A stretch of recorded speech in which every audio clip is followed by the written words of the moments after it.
Lo primero que vamos a hacer será definir brevemente qué es la sociología.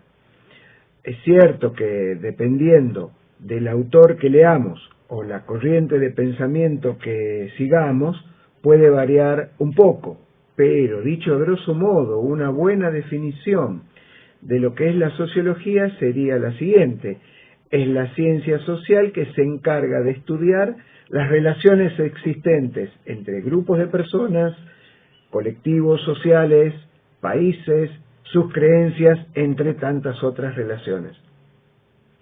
Desde un primer momento nos podemos dar cuenta que la sociología abarca muchísimas esferas, pero siempre bajo una misma premisa. Estudian las relaciones entre grupos o las relaciones dentro de un mismo grupo. Esta, que es una definición breve, aporta un marco donde movernos como ciencia. Entremos un poquito más en la materia y hablemos brevemente de los padres fundadores de la sociología. En un primer momento, la primera persona que se definió a sí mismo como sociólogo fue el francés Auguste Comte.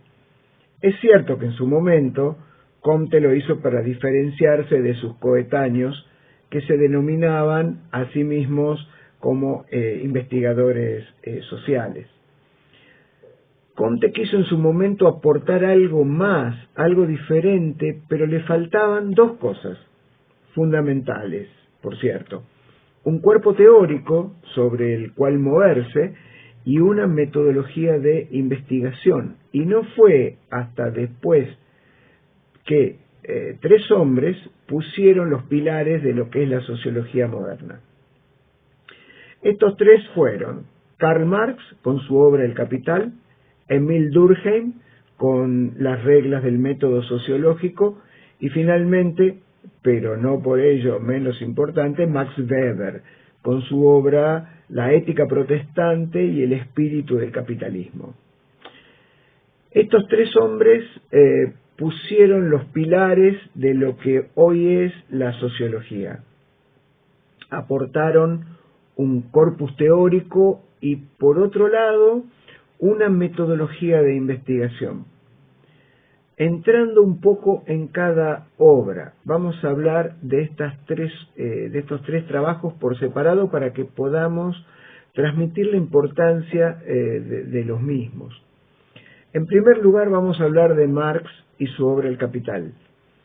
Esta obra es importante porque cambia la forma de análisis histórico y social.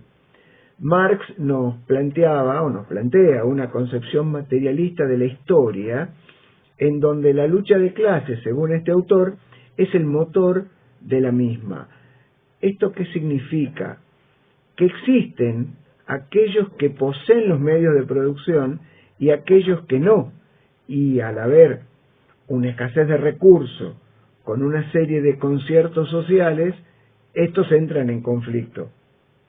Como podemos observar, es una idea muy sociológica al momento en que habla de dos grupos sociales interactuando entre ellos, y con esta idea Marx desarrolla su obra y a través de ella todo su posterior y muy prolífico trabajo.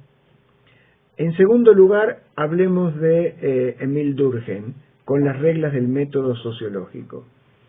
En este libro nos exponen dos ideas esenciales para considerar la sociología como una ciencia. En primer lugar, definir cuál es el sujeto de estudio. La sociología, como les había comentado, o para la sociología, el sujeto de estudio de esta son las relaciones existentes entre grupos. Y en segundo lugar, Durkheim busca acercar la sociología a aquellas ciencias más canónicas y por ello intenta buscar una metodología por la cual la sociología puede ser una ciencia. No va a ser simplemente una serie de ideas sin ningún tipo de epistemología que haya por detrás. Durkheim quiere asentar las bases de una buena ciencia social y esto hace que años después publicase El suicidio, su gran obra, a la cual muchos hacen referencia como una de las primeras obras del análisis metodológico social. Y en tercer lugar, tenemos a quienes muchos consideran el más relevante sociólogo de todos los tiempos, al menos hasta ahora, y es Max Weber, con su obra La ética protestante y el espíritu del capitalismo.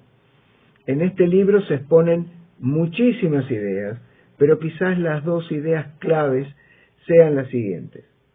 Por un lado, que deja de estudiar las estructuras sociales para centrarse en las acciones sociales, y esto conlleva a la segunda idea, que las ideas protestantes de su momento influyen en cierta manera a la creación del capitalismo, al desarrollo ideológico del capitalismo. Aquí se ve cómo unas ideas pueden influir en otras, cómo una forma de pensamiento llega a otra.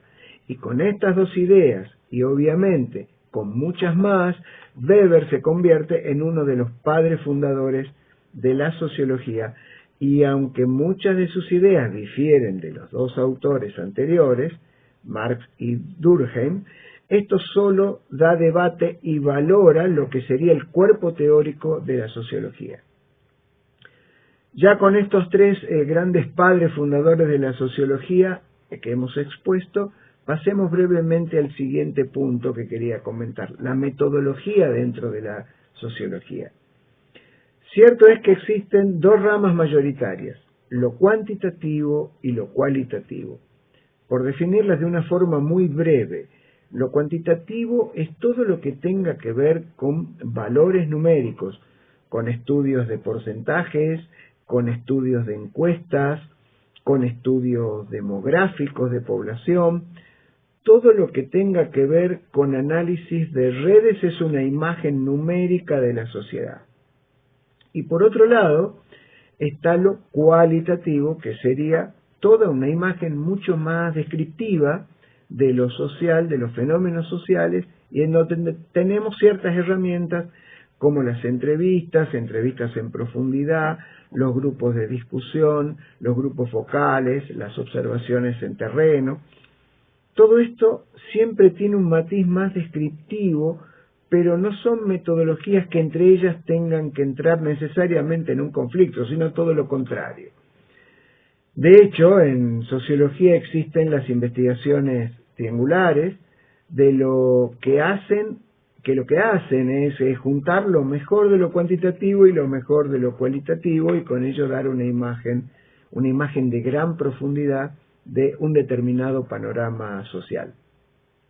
Haciendo síntesis, hemos recorrido una definición muy breve, hemos hablado de los padres fundadores y de la metodología de la sociología. En la próxima entrega vamos a ver qué es la sociología rural y específicamente qué es la sociología agraria.